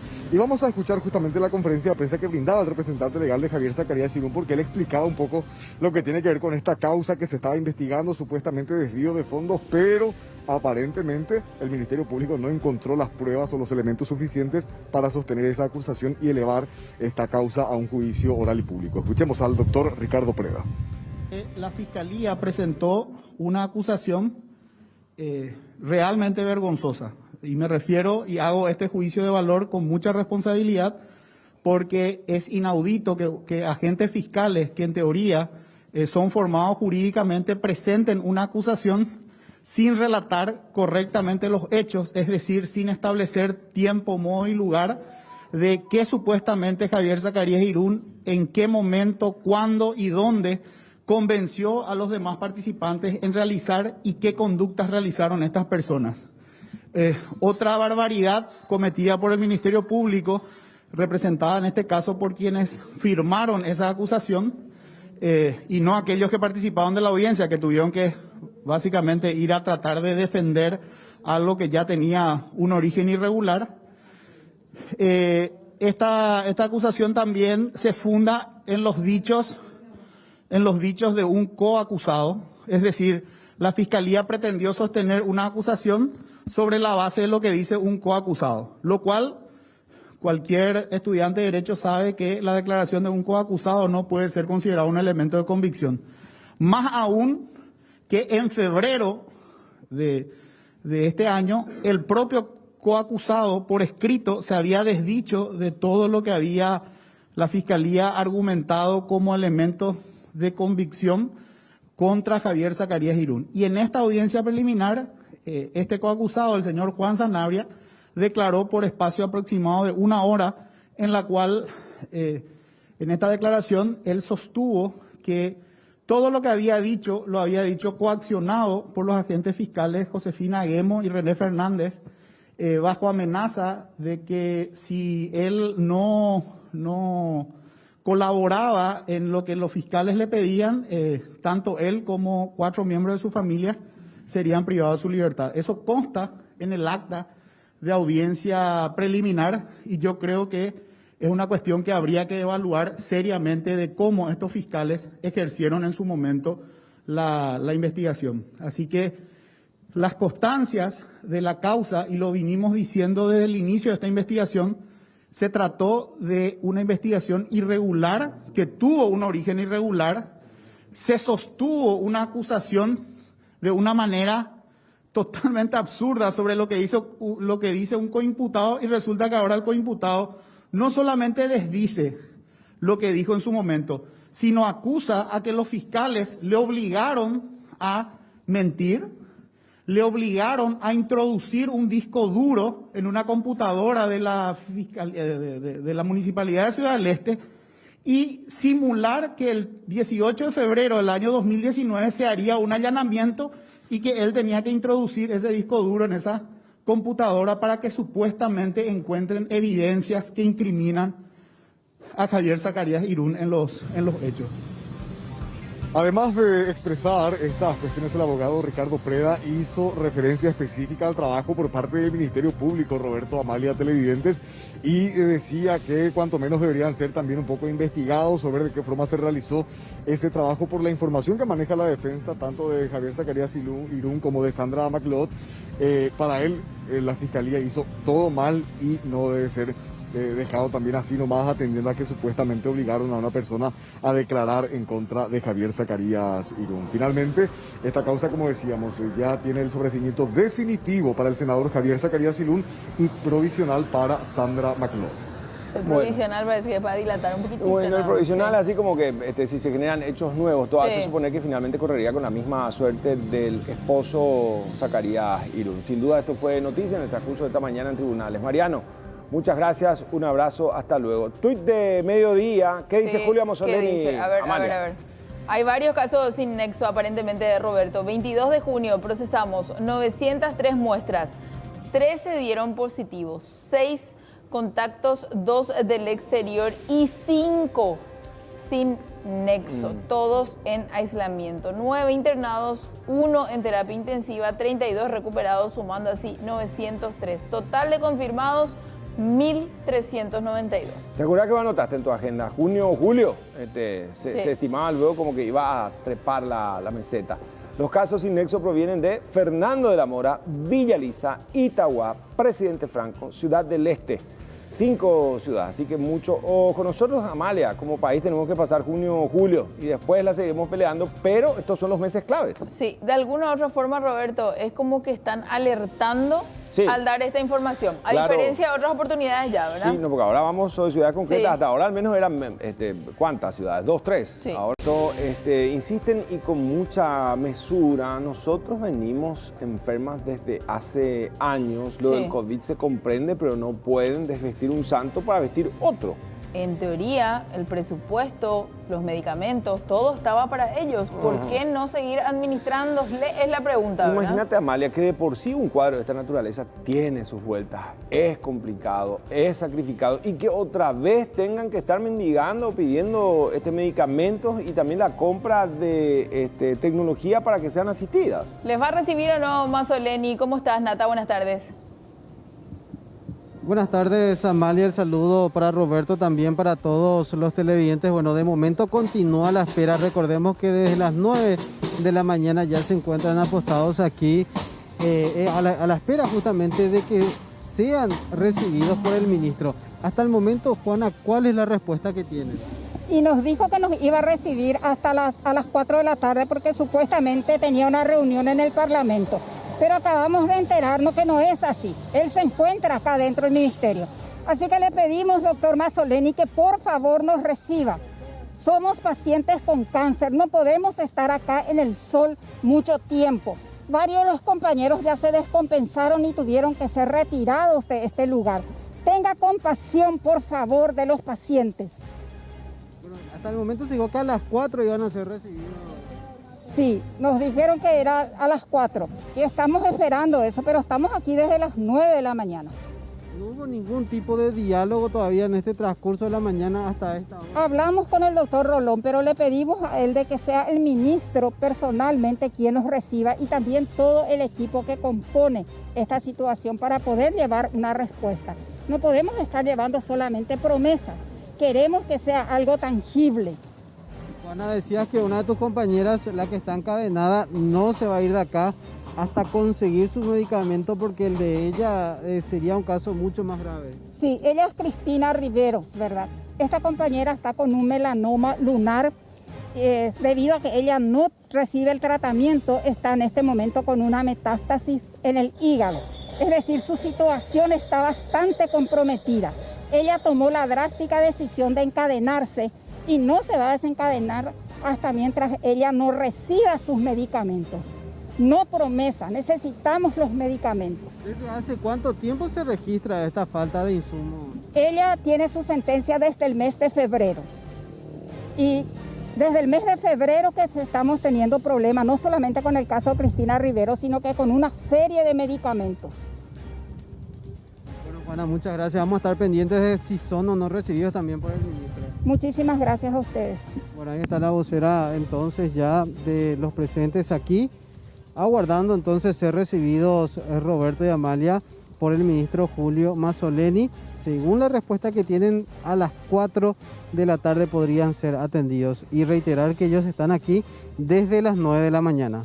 Las 9 dijiste, Nata. Las 9 ahí. Las 9, las Sí, 10, las 11, 9 las de la 12, mañana. las 1, las 2, las 3, las 4. Pero hay pacientes que Casi salieron del 7 interior horas, Roberto. para llegar ahora. otra vez para esta manera. Digo nomás, yo comprendo demasiado bien que el país está atravesando por una situación muy dificultosa, que Mazzoleni seguramente está con 50.000 cosas. Cuestiones, pero son mujeres que vienen arrastrando un cuadro de por sí tan delicado. Costaría que envíen un emisario, suban 2, 3, no hay que aglomerarse o que él mismo, no sé. A mí me duele demasiado. Cuando te dicen como si nada, algunas hacen metástasis, ya tenemos problemas de hueso, no tenemos el escáner, son 13 medicamentos que faltan. A mí me duele y me da rabia y me genera una impotencia realmente tremenda, porque estamos hablando, como vos decís, muchos de ellos ya terminales inclusive, ¿verdad? Y la calidad de vida es clave también para ellos, ¿verdad?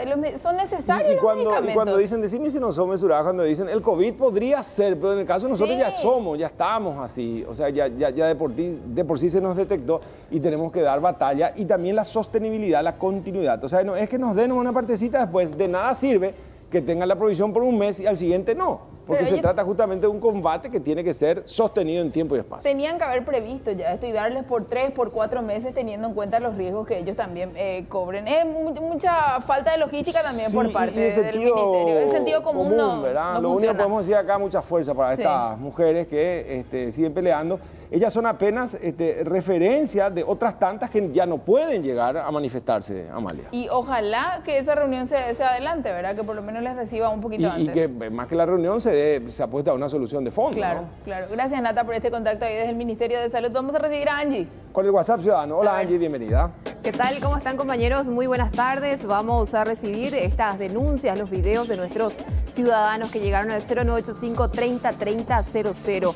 Decían festejo del Día del Padre, pero de modo COVID. Esto era lo que nos pedían las autoridades. Sin embargo, algunos lastimosamente no respetaron. Vecinos denunciaron a estas personas. El que filma es supuestamente José Cáceres Altamirano, funcionario de la EBI. Estaba en compañía de Elber Gustavo Barrios, siempre según esta denuncia, exintendente de Laureles, y un joven identificado como alias Cacho Jiménez, funcionario de la Fiscalía. A ver.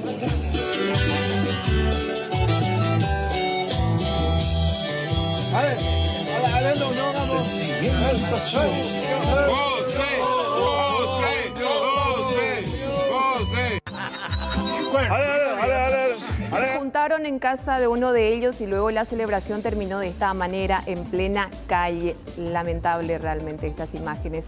Pasemos también a observar estas fuertes imágenes del impacto de una motocicleta por el tendido eléctrico en la zona de Capiatá. Estas imágenes muestran la manera en que el conductor de este biciclo impacta violentamente contra un poste del tendido eléctrico luego de doblar una esquina. Se desconoce el estado en el que se encontraba. Lo cierto es que fue a parar violentamente contra el poste y quedó con serias lesiones, tendido en el asfalto. Lamentable realmente esta situación también que se da en la zona de San Lorenzo. Ola de robos domiciliarios y también robos vehiculares. Esto se registra en el barrio San Miguel de la ciudad de San Lorenzo. Estas imágenes muestran cómo malvivientes se alzan con este automóvil. En este caso, un ladrón que estaba con un tapabocas y estaba bien cubierto. Va caminando varios metros. Segundo auto que se roba en un mes, según las víctimas, es un Toyota IST color dorado y la propietaria pide ayuda para localizar este vehículo.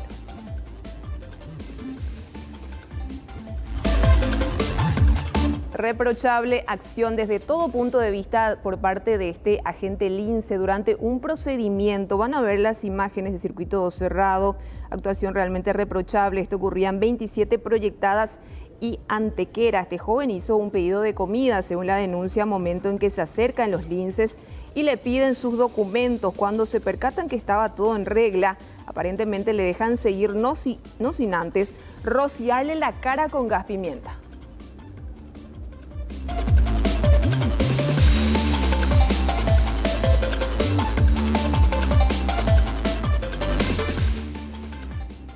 Y este aparatoso accidente en el barrio Pacucuá de Encarnación, los vecinos ahí intervinieron porque estaba este vehículo al mando de un joven, estaba acompañado, pero no se sabe si es que estaba en estado de ebriedad o bajo los efectos de algún otro estupefaciente. Lo cierto y concreto es que los vecinos por poco los lincharon.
Bueno, cuantiosos daños materiales en este accidente vehicular. Los vecinos denuncian un pésimo proceder por parte de la policía y también de la Fiscalía. Pasemos a otra denuncia, y esto que lastimosamente ocurre en la zona de Remancito, zona liberada para el contrabando.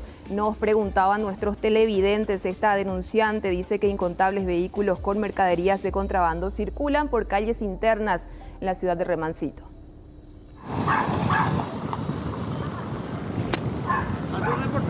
Sí, ahora mismo.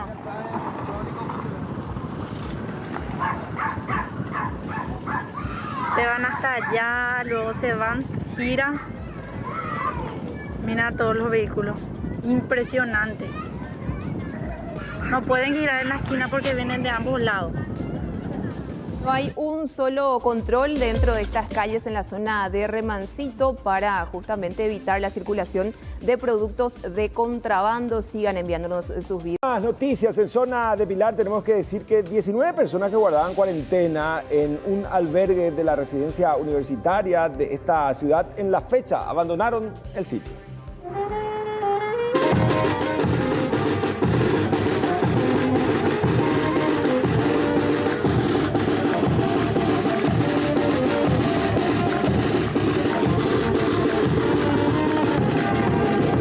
Emoción a flor de piel. Son 19 compatriotas que dejan el sitio tras la cuarentena sanitaria. Exteriorizaron su satisfacción, así como la buena atención recibida durante la estadía en la residencia universitaria de Pilar. Fue el primer grupo y representó también un desafío para el personal de Blanco y de apoyo. Son paraguayos, hombres y mujeres, que por cuestiones laborales o médicas estuvieron en la Argentina y luego de algunos meses de gestión pudieron retornar al país y abandonar el albergue tras el cumplimiento de la cuarentena sanitaria. Sí, muy feliz después de 4 meses y realmente una emoción total. En total, ¿vos estuviste en qué parte de la Argentina? Yo estuve en Corrientes, estuve por motivos de salud allá y estoy regresando después de 4 meses. ¿Tienes tus hijos, tu familia? Sí, toda mi familia está acá. ¿Muy contenta entonces? Contentísima. ¿La atención fue primera acá también? Sí, excelente. Fue ejemplar el trabajo de la gente de salud.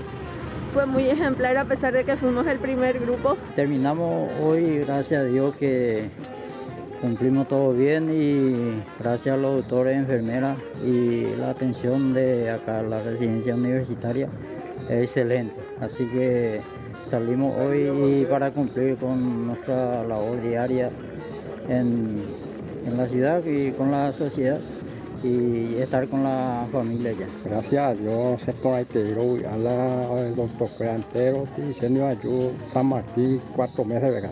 ¿De Mapo todo lo Sí, Mapo, ya se ya da por todo de la situación, la libertad. ¿De cuándo familia viene? Sí, a Pilar por allá. Sí, la esperanza la vamos a andar de fuera. ¿Con la atención?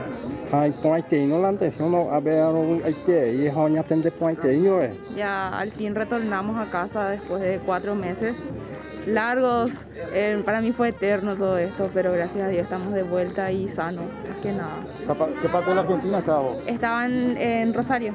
¿Estabas trabajando ahí? No, fui por motivo de salud con mi mamá, para cuestiones de estudio y todo eso, y nada, no nos agarró por ahí la cuarentena también. ¿Y ahora vives con la mamá? ¿Cómo? ¿Con la mamá? Sí, con mi mamá. ¿Y la atención todo bien, normal? Excelente, espectacular, tanto con los personales blancos y tanto militares, policías que nos brindaron una buenísima atención y eternamente agradecidas con cada uno de ellos, ¿verdad? Bueno, y ahora vamos a ir esperando a más compatriotas que están hacia el sector argentino principalmente. Así mismo, tengo entendido que hay una buena cantidad de compatriotas que desean regresar. Por su parte, la epidemióloga de la 12ª región sanitaria manifestó su contento por el grupo, recordando que todos los albergados han dado negativo al coronavirus en una segunda prueba realizada a los 19 que abandonan el sitio. 17 son personas provenientes del mismo departamento de Ñembucú y otras 2 de Caazapá. Contentos, nos sentimos muy emocionados, muy bendecidos más que nada. Damos gracias a Dios porque teníamos mucha fe desde un principio de que de este primer grupo todo saldría negativo. Se dio así y gracias a eso también ellos hoy ya están prestos para retornar a sus hogares después de mucho tiempo de estar lejos de casa. Y bueno, ¿verdad? Vamos a estar esperando nuevamente, seguramente que van a ir viniendo otros grupos. Pedimos a Dios que también sea de la misma forma, que todo salga negativo. También agradecer muchísimo al equipo de salud, al equipo de la policía, al equipo de los militares que estuvieron trabajando incansablemente para que nada les falte a este grupo de personas connacionales que cumplieron cuarentena aquí en este albergue. La sorpresa se dio en las afueras del recinto con la banda de músicos de la policía y una tradicional interpretación que caracteriza a los pilarenses. La emoción llegó hasta las lágrimas y el baile. Ahora se aguarda el arribo de otro contingente proveniente de la Argentina.